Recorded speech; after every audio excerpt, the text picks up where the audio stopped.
Hi everyone, in this podcast I'm interviewing my buddy Tony Dyson, the creator of one of the world's famous robots, R2-D2. He's the man behind Star Wars R2-D2, the versatile, Emmy-nominated film special effects supervisor, and is the creative genius at the helm of many of the biggest sci-fi movies to date. Among them are Superman 2, Raker, Dragon Slayer, and of course, The Empire Strikes Back. In this podcast we discuss his past and current projects and discuss contemporary education for kids, which is a passion of mine, having 2 young kids myself. You'll learn how he broke into the Hollywood scene and much more. He's a fascinating guy. And now on to the podcast.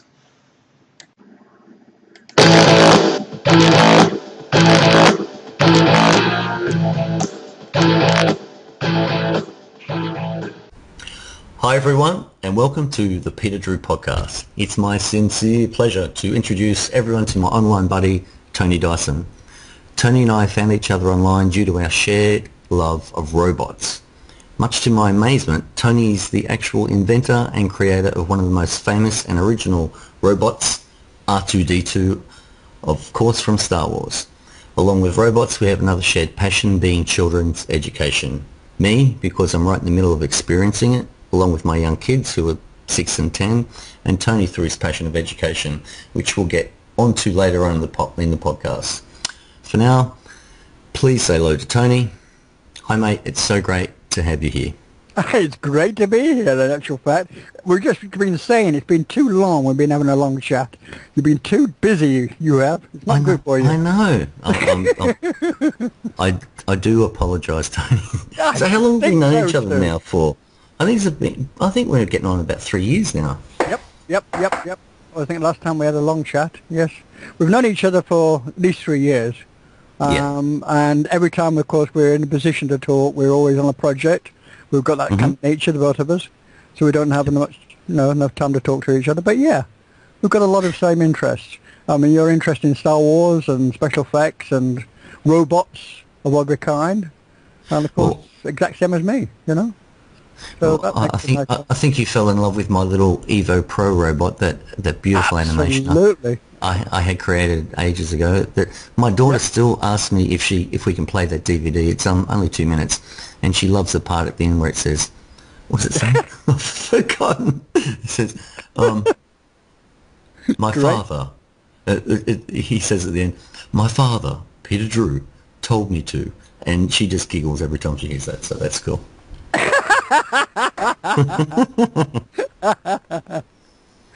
Delightful. Fabulous. So whereabouts are you living these days? Because last time we spoke, you were in Malta. Are you still in Malta? I am still in Malta. Yeah. I'm just arranging actually this year to move to Gozo, which is an island alongside. It's the same Maltese group, but there's actually 3 islands altogether. One is a very small one. We don't even count it. But Gozo is right next side to Malta. It's on the tip of Italy. Yep. It's 3,000 miles away from my partner, my business partner, Chantal Harvey. Right. The book we're doing. So she's 3,000 miles away. She's in Holland. She's Dutch.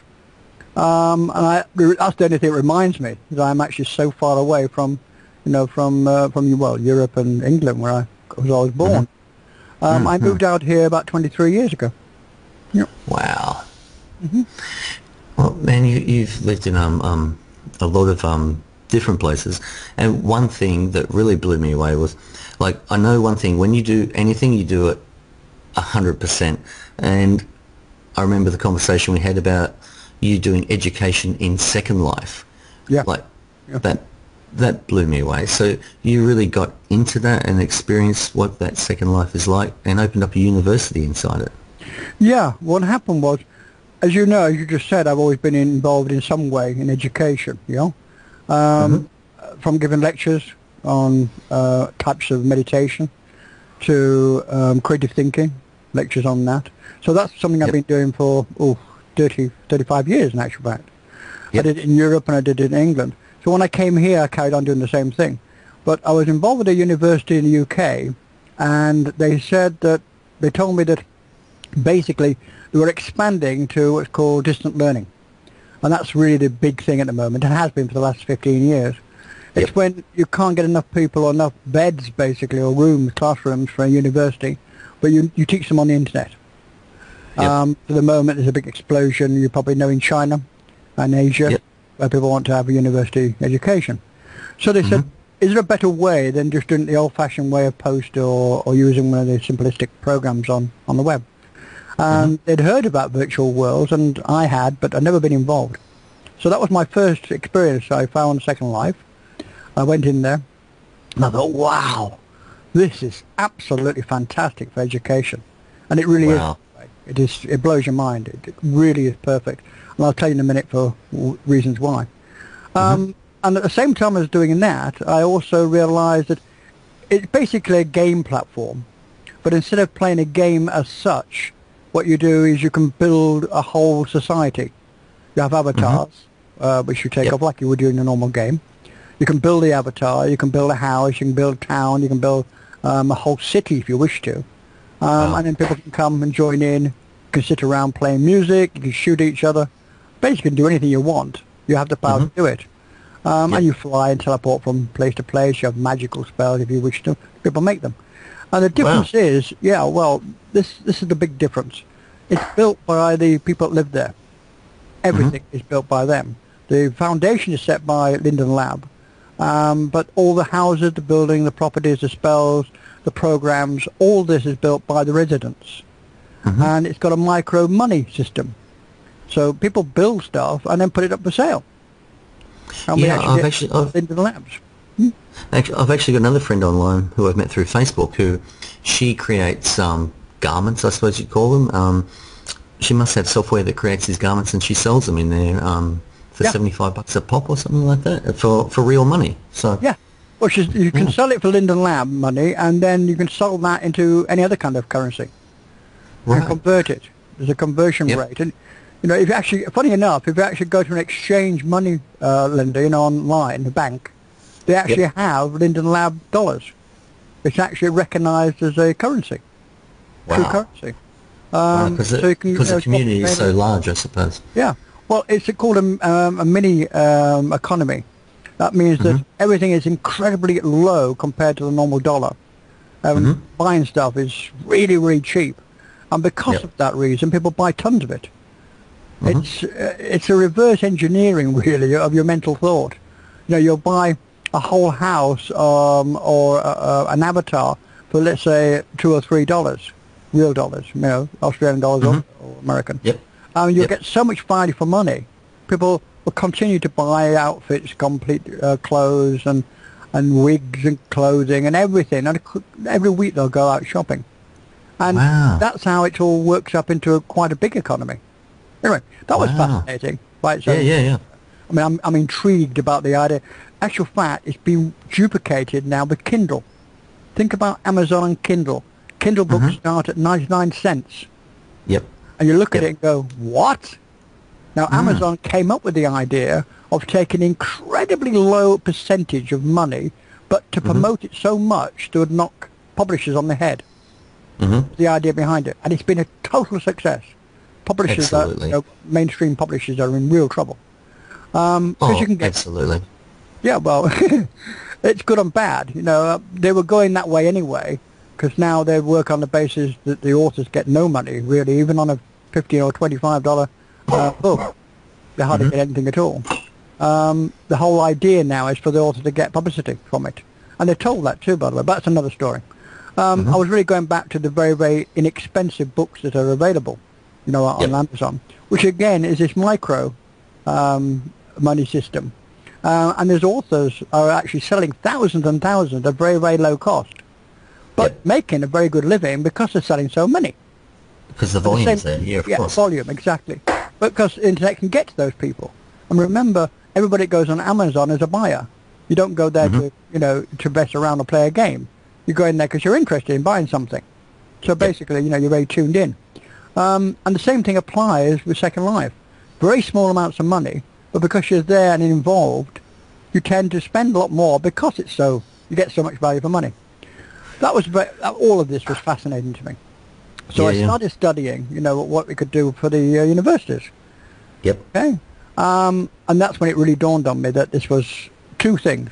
One, it was fantastic from a learning point of platform. And second, it was real-time animation. If you could make quality objects, quality avatars, you could actually film them in real time and make animations for children. Beautiful. And that's Beautiful. how it came about. That's how it came about. Yeah, I remember you've been telling me about this for probably 2 years now. When you first came up with the idea and started getting animators working for you and showing me these proofs, it was awesome. And also, who I then passed on to my kids, who have given excellent feedback, which I also passed on to you. Yep. Now, me being the consummate professional, I say that tongue in cheek, of course. I did a bit of research on you, Tony, prior to this interview, and I came across this very interesting paragraph that says, Tony Dyson, quote, "You can also find examples of my creations on permanent display in one of the most prestiged museums in the world, the Smithsonian Institute, and R2-D2 was one of the very first robots to be honoured in the Carnegie Mellon University Robot Hall of Fame, and Tony was also nominated for an Emmy for Sony television commercial, and last year I was made an honoured professor, so I still have time and now to name the I'm getting tongue-tied, to bring the world to its knees so they can help the small ones up to the computer chair and read your ebooks." So I had no idea R2-D2 was honoured in the Carnegie Mellon University. That's awesome. Well, it is. Dude, it's one of the first ones put in their Hall of Fame. Yeah. There's a few clever things like that as well. MIT students, by the way, turned a major dome, which is the entrance to the university, they turned it into the dome of R2-D2. I have a picture of it, send you sometime. That's awesome. That was really cool. Ark of the Covenant, the one for Indiana Jones, they put an R2-D2 in the film, carved in the icons on the wall inside the tomb. That was another cool one. Yeah, that's brilliant. And Amazon did a study, and it turned out that they said that R2 was the most lovable robot ever on the study. Well, I would have to agree with cool. that, of course. Yeah. So, I mean, if I wasn't so modest, I would tell you all these things. Well, I'm sure you could. I'm sure you can drop a few because I know you, but our listeners don't know you all that well. There was a few other things. So now getting back to education, where I'm at with it is that the education supplied these days to children is very little. There's very little difference between what my kids, like the structure that my kids are in, even though my kids are going to the best private schools where I went to one of the worst, it's the package is still the same. But we're living in a time where technology is just booming ahead so fast. Like my 6-year-old daughter has had an iPhone for 3 years, right. And she's got the older one. But by the time she's as old as my oldest daughter, who's 10, that will just be so far outdated. There'll be Google Glass. Everything is moving so fast, and education is one of the things that's being left behind, like many other industries. Yeah. And so that's a perfect segue into what you're doing right now. Yeah, exactly. Let's take it one step further. What I thought to myself was very simplistic. It was a marriage between something I saw as an opportunity and a feel, a different kind of feel, which I'll come back to in a second, and the opportunity of moving again back into the education, which I love anyway. Most of the time in my life I've been educating, working with people much older, what we call grown-ups anyway. Teaching them how to have a creative thought, creative thinking from a meditational point of view or from an aspect point of view, broadening aspects.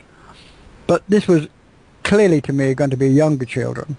But at the same time, it was working on exactly what you're saying, that people have a different attitude, children have a different attitude. They can operate devices, handheld devices, which would throw us at any point in our life, would go, yeah, well, I'm going to need a few days to learn that one. And they just put their hands on it, and somehow, magically, they can use it. Now, this has been proved all over the world. It's not just like Joe, my friend, or my kid. This is proved a fact of life. They have a feel immediately for these kind of devices. Absolutely. It's just the way they are, the way they're wired up, you know, from watching television, from being who they are in this generation. That was clear to me. There was a big gap in the market where authors were still making products which really was talking to the last century. You know, I mean, very simplistic animation, very simplistic narration, and it just wasn't cutting it for me at all. And there's a secondary thing here too, by the way. Adults, parents aren't the same. They're rushed as well. They're rushed around off their feet. They've got a lot of pressure on them. And where in the past we had more time to really smell the roses, parents are finding it pushed to spend time, any time, with their children. Now, if you're going to do that, and I'm all in favour of it, and I know you are, that it's incredibly important to have a hands-on with your kids. And it's okay to put them in front of the TV at certain periods, but really you need to have that hands-on effect. And it's so important to their total education and their well-being. Now, it's no good me saying to myself, okay, I'll make something where the parents can just walk away and they'll be entertained and they'll learn something. I wanted to go further than that. How do you go further? Well, I think the answer is simple. What you do is you do something which is entertaining to the parent as well. Because that's what happens when I used to talk to my boys or tell them stories. If I liked the story I was telling, I was eager to tell them again. And they would say, tell me that story again, tell me that story again. And it's great if you like the story. So the same with the videos. Don't make it so simplistic that after a couple of times the parents are going to be bored out. They're tiny. Make it just at the right point where it does two things. One, it's interesting to the parents. They'll join in. And then they get their hands-on effect, which we need. And number two, don't make it below their standard. Make it that the kids don't understand it. We've got a few experts on our advisory committee. And first of all, when they first saw the films, they used to say, yeah, but they don't know what a forge is. They don't know what an anvil is, because there's a forge and anvil in our video, in our first experiment. I say experiment, our first episode, sorry. And we said, yes, we know they don't. That's the whole point. Oh, well, what can't you tell them? I said, no. There's certain things in the film you will take for granted, you'll understand. There's about 3 objects you won't. When they go through a portal, a magic portal, they may not understand the word portal. They may not understand handbill, and they probably won't understand forge, even though we do explain the forge in actual fact. I said, because these things are there for them to grasp at and say, I don't understand that. These are things for the parents to say, well, you know what a forge is. You know what an anvil is. No, you have to push the envelope a little bit. And if you're going to talk down to them with only words that they already know, what's the point? Absolutely. You know, it's a questioning. To enjoy it so much that you've got to say, but what's that, Dad? What's that, Mum? You know, you've got to push it like we're pushed in our day. You know? Absolutely. Too many people are talking down to kids these days. That's not the way to go. Absolutely. Engaging kids and having conversations with them, which is what it's all about. That's the interaction. One person said to me, where's the interaction? I said, well, later on we'll have buttons to have interaction. I said, but the interaction now is between the teacher or parent and the child. Because we're pushing the bar up. We're giving better animation, much more entertaining, and at the same time, it's questioning their concentration. I want to get them excited and involved, and they'll say, what's this? They're the magic words. What's that? What's this? Absolutely. So that's what we're aiming for, you know? And you have that feel with this kind of video. It has a different kind of feel than normal videos, I think. Absolutely. Yep. Well, it's like the videos communicating with the kids. Well, that's what I saw anyway. Sorry, Billy? It's like the videos communicating with the kids. So my kids were totally engaged. Right. Great. That's what I want to hear. Absolutely.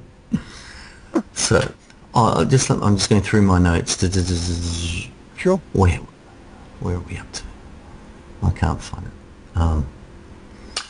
The other point was, so you've worked on a lot more movies than what I originally thought.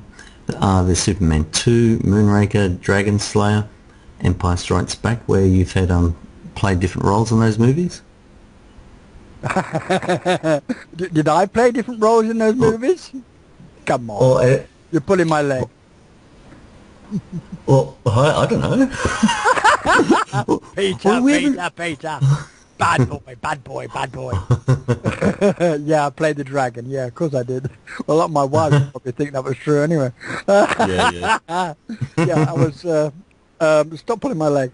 Yeah, in actual fact, I worked on those films as a special effects coordinator. I had my own studio.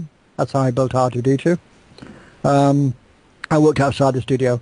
I think I told you before about... Do you want me to tell you how I started off in films or not? Sure, absolutely, mate, absolutely. Okay.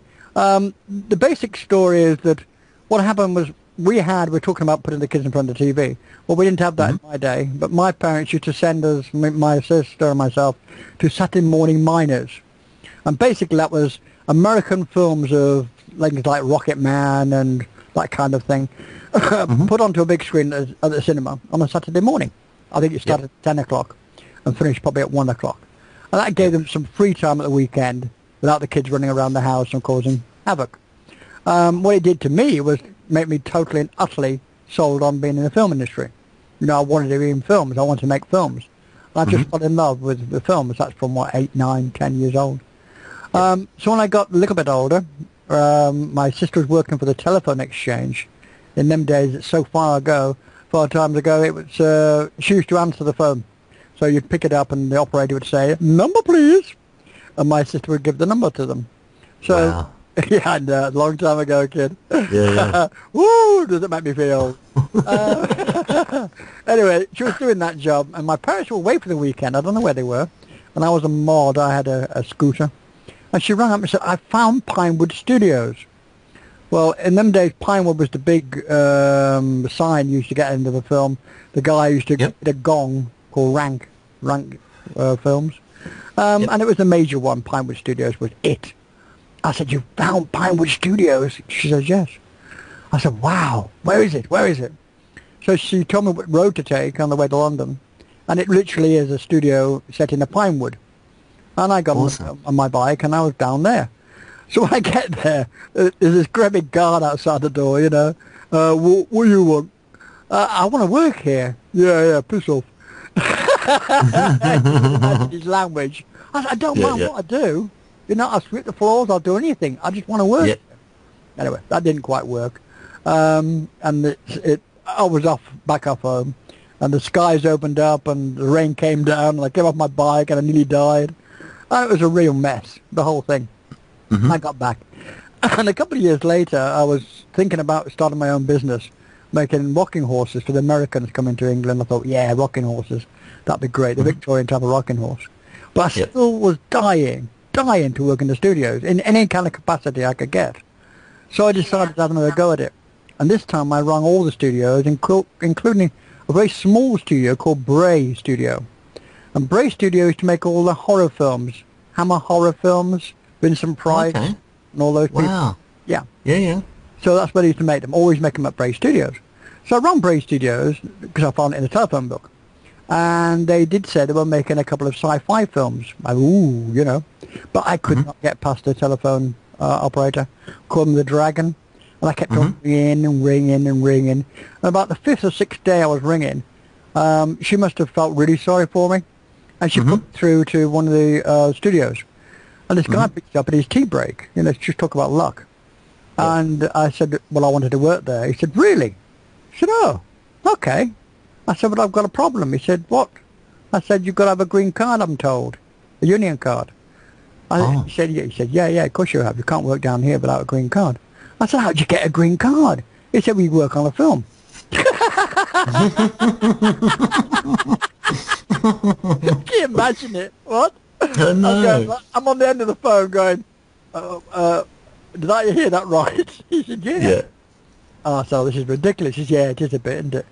So he's laughing as well. And I'm saying, I don't think this is that funny, you know. I mean, you've got to be on a film to get a green card, but you can't work on a film without a green card.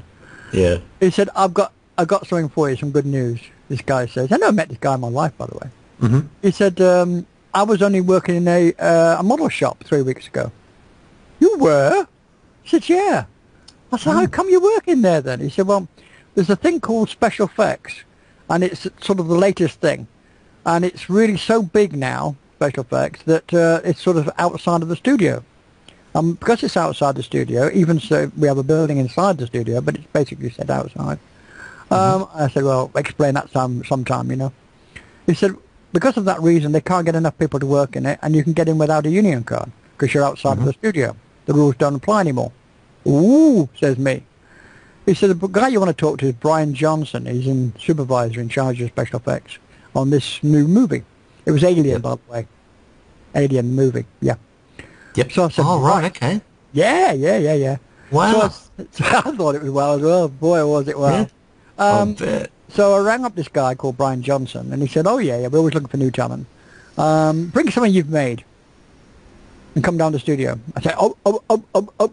Now, at that point, I had a bit of a problem. I wanted to work in the film industry, but like most kids, I didn't have the qualifications, and I didn't really know what the hell I was talking about. Because I never made models. I mean, the best model I ever made was taking 2 toilet rolls, sticking them together, and call it a laser gun. You know, and I never made these kits. Kids can buy kits, can't they, to make airplanes? I never did that, ever. So I really wasn't qualified to go down as a model maker. But I was making this rocking horse.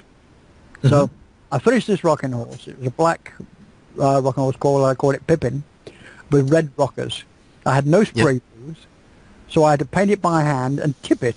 All the paint ran off one leg and then tip it the other way. That took me a week to do it, by the way, to paint it. Right, okay. Yeah. I finished it, and I took it down there, and he turned out to be my first buyer.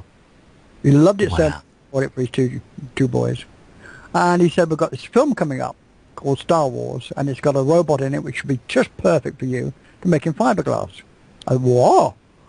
Wow. Yeah, I know. Because he knew I could make fiberglass, because what I didn't tell you about is that when I started making rocking horses in wood, they used to crack up in the house because of the central heating. So I ended up making them in fiberglass, making a mould and making them in fiberglass. Taught myself how to do it. Wow. Okay. Yeah, sorry about that. So I became an expert at actually making moulds and doing fiberglass work. And it was a closed mould, being a rocking horse, it was a closed mould. And he knew that. He knew how tricky that was. And he said, this is a real challenge, this one. You know. I said, okay. Again, not knowing anything he was talking about whatsoever. And he said, if you're going while I'm waiting for this film to come up, why don't you go to Pinewood and see a friend of mine down there? I said, no. I've been down there and they don't like me. He said, you went to the main gate? I said, yeah. Pardon? He said, no, drive on a bit further, and on the left there's another gate, and go along, and there's a bar, and you'll see the guard. Just nod your head to him as you know him, and he'll lift it up and let you in. Nice. Just look like you know what you're doing. Okay. So I did exactly what he said. And it was true. The guy just looked over, saw me in the minivan, and opened the bar up and let me in. I'm driving in there, and I'm having heart palpitations. I mean, really am. Because on the right-hand side, there's this huge building, and the letters written across the side of it, 007, James Bond. Wow. Wow. Exactly. And it was the major James Bond studio, but they flood all the films. And then, of course, walking around dressed in, in different dress and models being just like you see in the films, like Hollywood studios are. So anyway, I track out this guy called Derek Meddings, and his film he was working on was James Bond. And I'm so nervous, it's unbelievable, I'm really nervous about it all, as you can imagine. Forced myself forward all the time, knowing that this guy's in charge of all the special effects for James Bond film.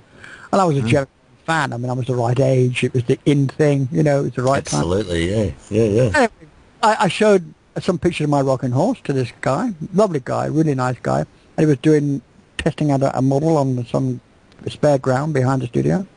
And he took me back at the end, about 3 hours later, when he was finished. Took me back to the studio doing the pre-emp for the film. And he said, I'd like you to make these models, Tony. Pardon? So he shows me all these space models for Moonraker, the film Moonraker. And I go, okay. Now, I was at this period of shock that basically I would say okay to anything. Absolutely. I don't know what it was called. And so I said, yeah, fine, yeah. Of course, I left the studio going, what the models of the spacemen. you know, with their helmets, Yeah, suit, yeah. the lasers at the back, the whole lot. And they wanted me to make these 2 foot tall and 7 inches tall. And there was about 30 of them to make. And also direct the baddies as well. Well, of course, I hadn't a clue. Yeah. Woo! So I gets back onto a business group that I'd joined in the meantime. And Birmingham is an industrial area in the UK. I was living just outside Oxford.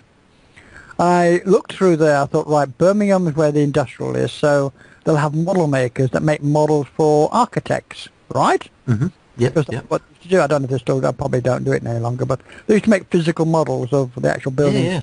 Yeah. So I contacted model makers for architects down there. Found this very talented guy with his company called, his name was Mr. Body, I don't remember. I think his name was David Body. Mm-hmm. And I contacted him, went to see him, and together we made a partnership. And I started making all the models, and that's how I, first built up my first team. I stayed that way. Yeah. And actually, the first film I ever made or worked on was making all the models for a James Bond film. And then R2 came after that, and then Superman models, and so on and so on. Yep. Cool, right? Wow. Mate, I've just got a massive smile on my face listening to all this. This is awesome. Wow.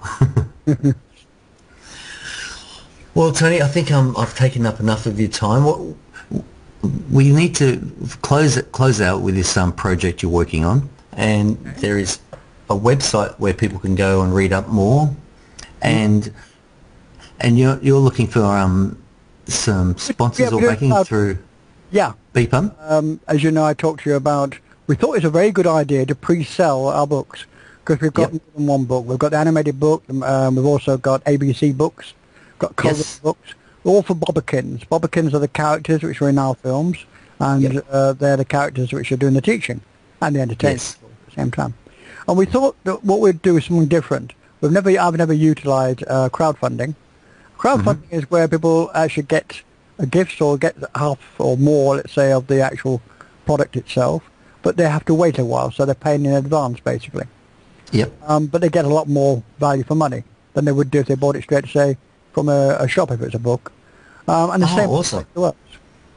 Yeah. Okay. So it's like pre-ordering prior to production, exactly. and as soon as pre-ordering, you get a lot more value for money, precisely. And you get sometimes you get things that you can't even get from the shops at all. We've got screensavers, we've got ringtones, all in the package, So depending on the amount that you invest, into the pre-launch. And that's at netdreamer.com. So to go to I'm going to pull that up right now. Netdreamer.com. Netdreamer.com, and here it comes. Now what I've done there is actually Indigo is the name of the crowdfunding, but instead of having a great big long name, I've pointed one of my domains to it. Awesome. All right. Now our major website is netdreamerpublications.com. Okay. Site. And you can find me at tonydyson.com and what I've done. Okay. Yeah, project. So I'm on Indiegogo.com, which is from netdreamer.com, and it's got a 3.5 minute video here of Bobkins. Yep. And shows you the book on as well. Yeah. There's a video at the top of it, which actually we play that. It shows you how the book works, because we use a term page book for the product. Yep. And that's the flagship. There, that's the one with the videos on. Well, I hope you enjoyed listening to Tony's interview. Coming up, I've got a whole bunch of podcasts in the bag, talking to experts about Facebook advertising, LinkedIn, creating webinars, Pinterest, and a whole heap more. Next time I mail this out, I'll give you the iTunes subscription link to make it a lot easier to get access. Well, that's it for now. Thanks for tuning in. This has been Peter Drew. Talk to you next time.